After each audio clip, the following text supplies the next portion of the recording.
Hello दोस्तों, आज हम सुनेंगे जीवित पुत्र का व्रत कथा। गंधर्वों के राजकुमार का नाम जीमूतवाहन था। वे सभी के परोपकार करते थे। जीमूतवाहन के पिता ने जब उनको राजपाट सौंपा, लेकिन उनका राजपाट में मन नहीं लगता था। यही वजह थी कि वह अपने राज्य का भार अपने भाइयों को देकर वन में पिता की सेवा करने के लिए चले गए। वन में ही जीमूतवाहन को एक राजकन्या मिली। दोनों को एक दूसरे से प्रेम हो गया। एक दिन जब वन में भ्रमण करते हुए जीमूतवाहन काफ़ी आगे चले गए, तब उन्हें एक वृद्धा विलाप करती हुई दिखी। पूछने पर वृद्धा ने रोते हुए बताया कि मैं नागवंश की स्त्री हूँ, मुझे एक ही पुत्र है। पक्षीराज गरुड़ के कोप से मुक्ति दिलाने के लिए नागों ने यह व्यवस्था की है कि वे रोजाना भक्षण के लिए एक युवा नाग सौंपते हैं। आज मेरे पुत्र की बलि का दिन है। आज मेरे पुत्र के जीवन पर संकट है और थोड़ी देर बाद ही मैं पुत्र विहीन हो जाऊंगी। एक स्त्री के लिए इससे बड़ा दुख और क्या होगा कि उसके जीते जी उसका पुत्र ना रहे। जीमूतवाहन को यह सुनकर बहुत दुख हुआ। उन्होंने उस वृद्धा को आश्वस्त करते हुए कहा, डरो मत, मैं तुम्हारे पुत्र के प्राणों की रक्षा अवश्य करूंगा। आज उसके स्थान पर स्वयं मैं अपने आप को लाल कपड़े में ढककर शिला पर लेटूंगा, ताकि गरुड़ मुझे खा जाए और तुम्हारा पुत्र बच जाए। इतना कहकर जीमूतवाहन ने शंखचूड़ के हाथ से लाल कपड़ा ले लिया और वे उसे लपेटकर गरुड़ की बलि देने के लिए चुनी गई बद्धी शिला पर लेट गए।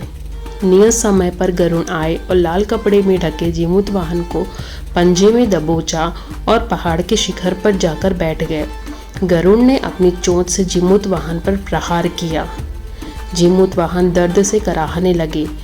अपने पंजे में जकड़े प्राणी की आंखों में आंसू और मुंह से कराह सुनकर गरुड़ आश्चर्य में पड़ गए, क्योंकि ऐसा पहले कभी न हुआ। उन्होंने जीमूतवाहन से उनका परिचय पूछा। जीमूतवाहन ने सारा किस्सा सुनाया कि कैसे एक स्त्री के पुत्र की रक्षा के लिए वह अपने प्राण देने आए हैं। आप मुझे खाकर अपनी भूख शांत कर लीजिए।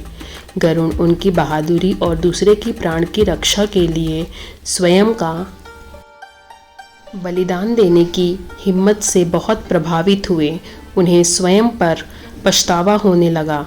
वह सोचने लगे कि यह एक मनुष्य है जो दूसरे की पुत्र की रक्षा के लिए स्वयं की बलि दे रहा है, और एक मैं हूँ जो देवों के संरक्षण में हूँ, किंतु दूसरों की संतान की बलि ले रहा हूँ। उन्होंने जीमूतवाहन को मुक्त कर दिया। गरुड़ ने कहा, हे मनुष्य, मैं तुम्हारी भावना और त्याग से बहुत प्रसन्न हूँ। मैंने तुम्हारे शरीर पर जो घाव किए हैं उसे मैं ठीक कर देता हूँ। तुम अपनी प्रसन्नता के लिए मुझसे कोई वरदान मांग लो। राजा जीमूतवाहन ने कहा कि हे पक्षीराज, आप तो सर्वसम्मर्थ हैं। अगर आप प्रसन्न हैं और वरदान देना ही चाहते हैं तो आप सर्पों को अपना आहार बनाना छोड़ दीजिए। आपने अब तक जितने की भी प्राण लिए हैं, आप उन्हें जीवन दान दें।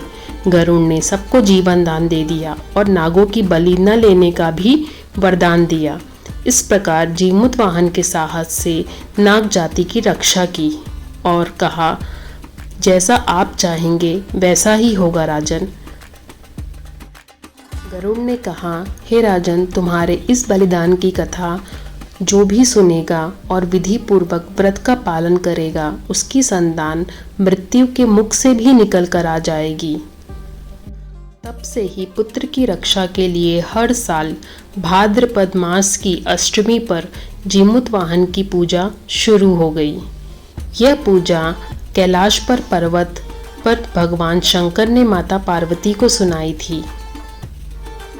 इस दिन भगवान श्री गणेश, माता पार्वती और शिव जी की पूजा के बाद यह कथा अवश्य सुनी जाती है।